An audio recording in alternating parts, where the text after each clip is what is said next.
kasih Bapak Ibu atas kesempatannya di siang ini. Saya akan melakukan diseminasi mengenai PID. Kebetulan ini adalah tugas level saya, pejuang guru digital level ketiga. Di sini Bapak Ibu saya akan berbagi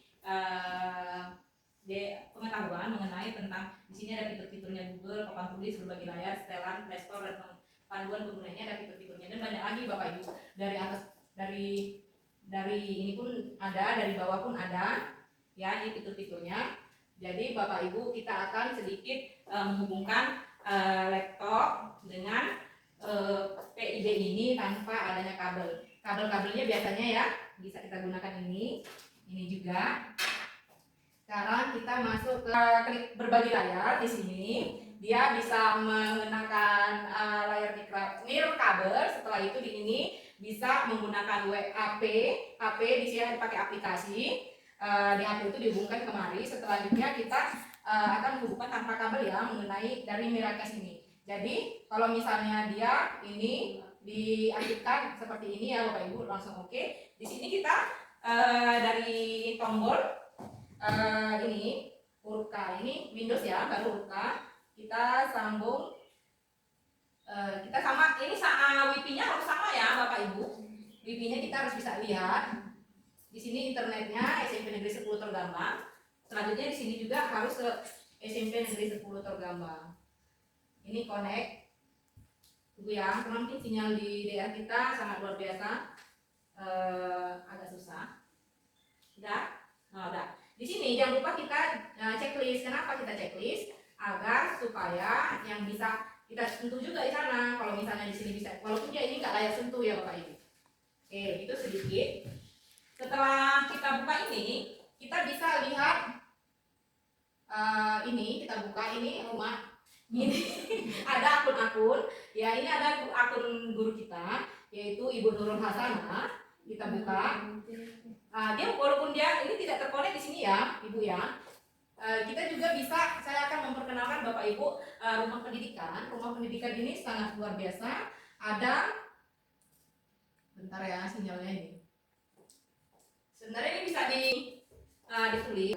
Pernah nggak menggunakan rumah pendidikan ini di dalam pembelajaran? Di ruang rumah pendidikan ini ada 8 fitur. Yuk, fitur apa aja? Ada ruang GTK. Ada di mana tuh kalau kita menggapai kinerja kita di ruang GTK ya. Setelah itu ada ruang murid, ada ruang sekolah, ruang bahasa. Apalagi Pak Bae di sini selaku bahasa Indonesia ya Pak ya. Bahasa Indonesia pasti saya yakin juga Pak Bae sudah melakukan melihat ruang bahasa ini. Ada ruang pemerintah, ada ruang mitra, ada ruang publik dan ruang orang tua. Jadi Bapak Ibu di ruang orang tua ini orang tua bisa membuat pengaduan atau apa di sini bisa gitu. Kita masuk ke ruang murid dulu, ruang murid ya. Kita klik. Di sini banyak sumber-sumber belajarnya. Kita lihat.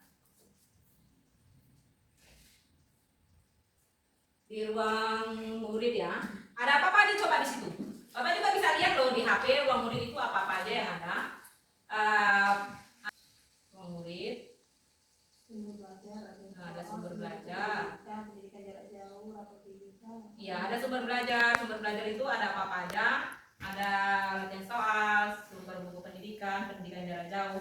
Kita lihat sumber belajar. Bapak Ibu mungkin biasanya mengambil sumber belajar ini YouTube, seringan kayak gitu kan. Di sini sebenarnya lebih terarah. Kalau kita lihat seperti itu. Jadi kira-kira pasti Bapak yang mana udah sering menggunakan sumber belajar ini? Sudah ya Pak? Nah, sudah. Di sini pasti Bapak menggunakan. Kita bisa memilih Pak di sini. Nih. Ada tinggal kita pilih aja dia mau kelas berapa. Bapak misalnya masuk kelas 9 atau kelas 7, kelas 8. Kita lihat. Coba Bapak dikulik-kulik dulu, dilihat dia, coba Bapak lihat dulu. Boleh disentuh di sini, mungkin sinyal kita ya yang kurang bermasalah ya. Jaringan ya. Kita enter. Kita masuk mata pelajaran. Tunggu. Mulai ekspor, mulai. Sudah. Nah, jadi kita lihat mata pelajarannya ada apa aja. Ada matematika, bahasa Indonesia, bahasa Inggris, IPA. Jadi nih, di sini ada tipe materinya interaktif, lab maya. Ada lab maya di sini kok Ibu Nani. Biasanya lab di sana, di nyata ya, di lab. Ini ada lab mayanya. Jadi bisa diklik-klik. Kita lihat. Nah, ada misalnya contoh, kok saya dulu pernah jadi guru bahasa Indonesia, ada teks deskripsi, kita lihat. Nih, kita tinggal struktur deskripsi, kita putar ya. Macam-macam, ini ada teks. Ini teksnya ya, ada berupa video. Jadi kalau metode apa biasanya Bapak Ibu gunakan? Metode apa Pak? Metode scientific learning misalnya. Pertama diawali dengan mengamati, bertanya. Kita tonton bentar ya. Apakah Anda sudah tahu teks deskripsi? Ayo cari tahu bersama. Tonton video ini untuk sebuah objek tertentu, baik orang, tempat, atau benda. Teks deskripsi tersebut. Ini contohnya Bapak Ibu.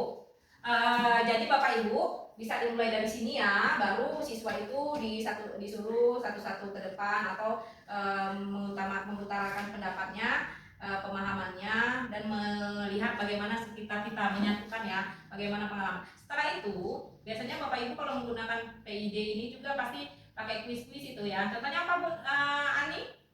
Pakai Word. Setelah itu pakai apa lagi? SID. Gitu ya. Pasti anak-anak menarik perhatian bagaimana sih serunya pemanfaatan ini. Itu. Oke, itu saja ya. Bapak Ibu segera dimanfaatkan PID-nya. Jangan lupa memanfaatkan juga ruang murid. Mana tahu ada pertanyaan atau apa, boleh nanti kita sharing seperti itu. Terima kasih Bapak Ibu.